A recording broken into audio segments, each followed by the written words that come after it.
The night was unnaturally still, the kind of silence that presses against your ears and makes the hairs on the back of your neck stand up.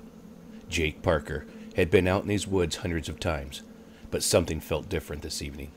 The stars were hidden behind the thick clouds, and the only light came from the dim glow of his headlamp. The woods of eastern Ohio were familiar territory for him. A seasoned hunter born and bred in these parts, but tonight they seemed foreign, as if the forest itself was holding its breath and waiting. Jake had set out at dusk, hoping to track down a few deer before the season ended. He'd followed the usual trails, crossing through the dense underbrush and moving deeper into the forest than usual. That's when he noticed it, an odd, foul stench, like a mix of wet dog and rotting meat. His instincts screamed at him to leave, but curiosity and pride drove him forward. He had just crossed a small creek when he heard it, a low rumbling growl that reverberated through the trees, sending a chill down his spine. Jake froze, every muscle in his body tense. The growl came again, closer this time, deeper, more menacing. He slowly turned, raising his rifle, scanning the darkness.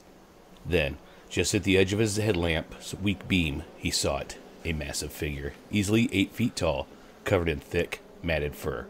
Its eyes glowing a dull orange, locked onto Jake's with an intensity that made his blood run cold. The creature's breath was heavy, labored, and it seemed to emanate an aura of raw, primal power. Jake's heart pounded in his chest as he took a step back, the ground beneath his boots feeling unstable, almost as if the earth itself was warning him to flee. The creature moved with a strange, deliberate slowness, as if it knew there was no need to hurry. Jake could see the massive muscles rippling under its fur, the powerful arms hanging at its sides, each hand tipped with long, claw-like fingers.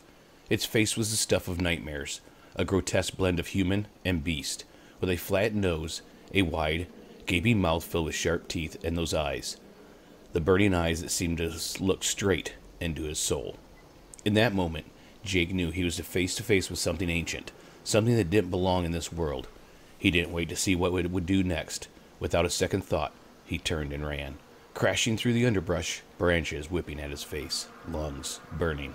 He didn't stop until he was back at his truck, slamming the door shut and locking it, as if that could somehow keep the creature at bay. He never hunted those woods again, and to this day, he can't shake the memory of that night. The creature he encountered?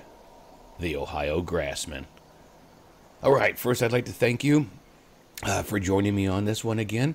I'm still a little under the weather, but we're doing good. The voice is holding out, just having to pause for some coughs. And I wanted to thank you for sticking with it if you've been here the whole time, or thank you for joining me if you're new. This will actually be the last episode of Season 2. So we've had 30 episodes. This will be episode 30, so 30 episodes.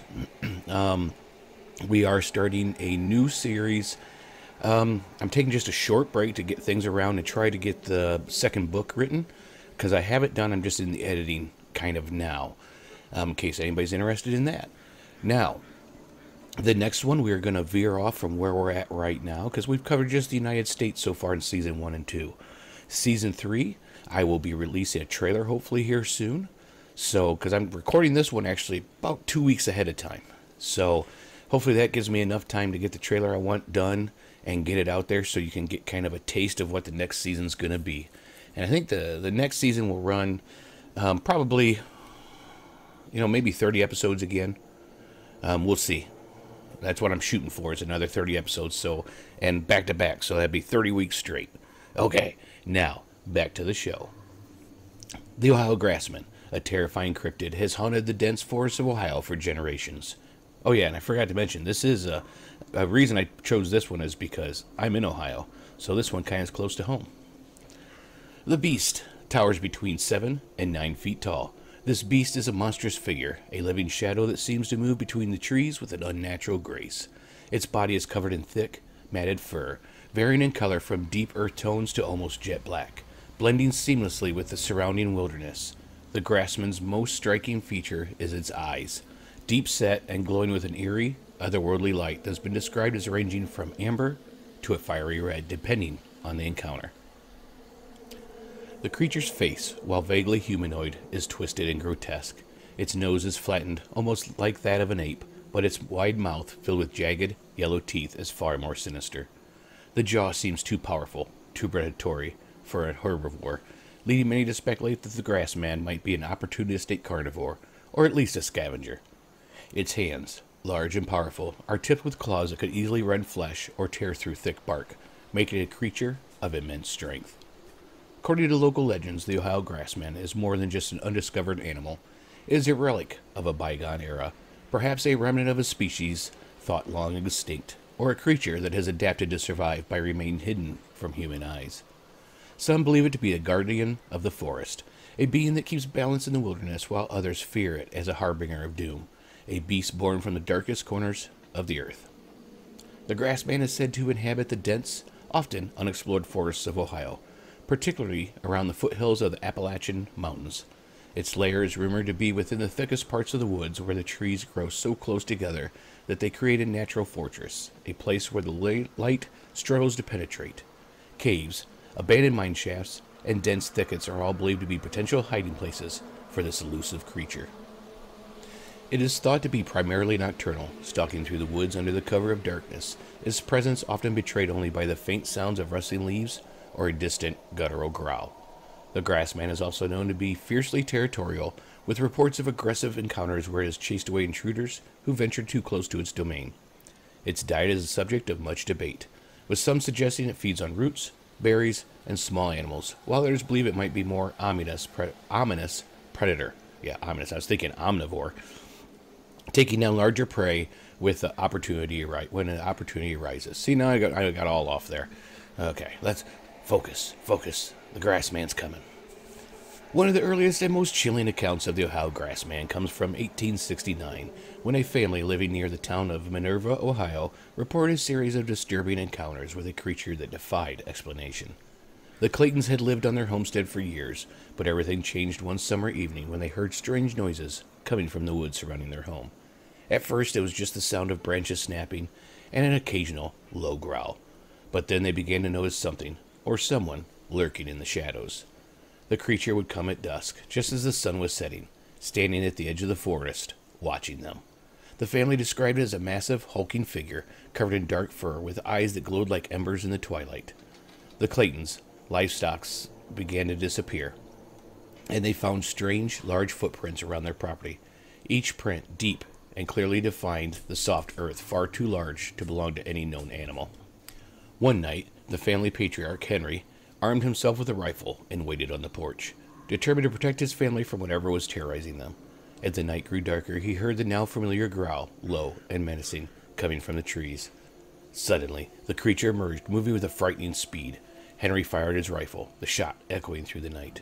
But the beast was unfazed. It let out a blood-curdling roar and charged toward the house, only to stop just short of the porch, as if an invisible barrier held it back. After a tense standoff, the creature retreated into the woods, disappearing into the darkness as quickly as it appeared. The Claytons were left shaken, and the next morning they found deep gouges in the ground where the creature had stood, along with more of the massive footprints leading back into the forest. The family soon packed up and left, abandoning their home to whatever had claimed it. In more recent years, a group of hikers exploring the Salt Fork State Park reported an encounter that left them terrified and questioning their own sanity. It was a crisp autumn afternoon when they set out, the air filled with the scent of fallen leaves and the sounds of birdsong. As they ventured deeper into the park, they noticed the forest growing unnaturally quiet, as if all the animals had suddenly gone silent. That's when they saw it. Staying in the distance, partially obscured by the trees, was a figure that defied belief. It was tall, impossibly tall, and covered in dark, shaggy fur. The hikers watched in stunned silence as the creature slowly turned its head, locking eyes with them. They described the eyes as burning with an intensity that seemed almost malevolent, as if the creature was sizing them up, deciding whether they were worth the effort. Without warning, the creature let out a deafening roar that echoed through the trees, sending the hikers into a panic. They turned and ran, their hearts pounding, their breath coming in short, frantic gasps. They didn't stop until they reached their car, too terrified to look back. When they finally dared to return to the spot the next day, they found the area disturbed, with branches broken and deep, unnatural impressions in the ground. Now I have one, and I don't know if this actually would be under Grassman or just Bigfoot, but I actually work with somebody, and we'll call her Kelly, and she was telling me of one night she was in her backyard, and she has two smaller dogs, and the back of her backyard is a field, and it was corn. And the dog started kind of barking and going towards the corn a little bit. And then they started growling. And she heard something in the corn. And this is her first hand telling me, so I'm just recalling it. And she says she looked out there. She could actually see the head of what she described as Bigfoot. You know, she said, didn't know anything else it could be. Was above the head was above the corn. And it scared her. She grabbed her dogs and she went inside. Whether it be Bigfoot, Grassman, Skinwalker, whatever, this was one that was kind of neat because it was actually told to me by somebody who lives about 20 miles away from me. So it'd be kind of cool if there's a Bigfoot in my backyard, huh? Alright, the Ohio Grassman is more than just a local legend. It's a living nightmare that has haunted the people of Ohio for generations. These stories passed down through the years paint a picture of a creature that is both elusive and terrifying.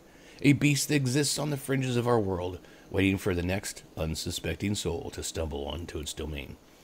It is a creature that straddles the line between myth and reality, a cryptid whose presence has been felt by those who dare to venture into the dark, untamed wilderness of Ohio, whether it's a relic of our distant past, a guardian of the forest, or something far more sinister. One thing is certain, it's out there, lurking in the shadows, waiting for the next chance to show itself. Thank you for joining me on this journey into the unknown. If tonight's episode has intrigued you, don't forget to subscribe and leave a review. If you've had an encounter with Ohio Grassman, or any other mysterious creature, let me know. I'd love to hear your story. Reach out to us on social media or through our YouTube channel. Your tale could be the next one we explore. Until next time, keep your eyes open and your wits about you because you never know what might be waiting in the darkness.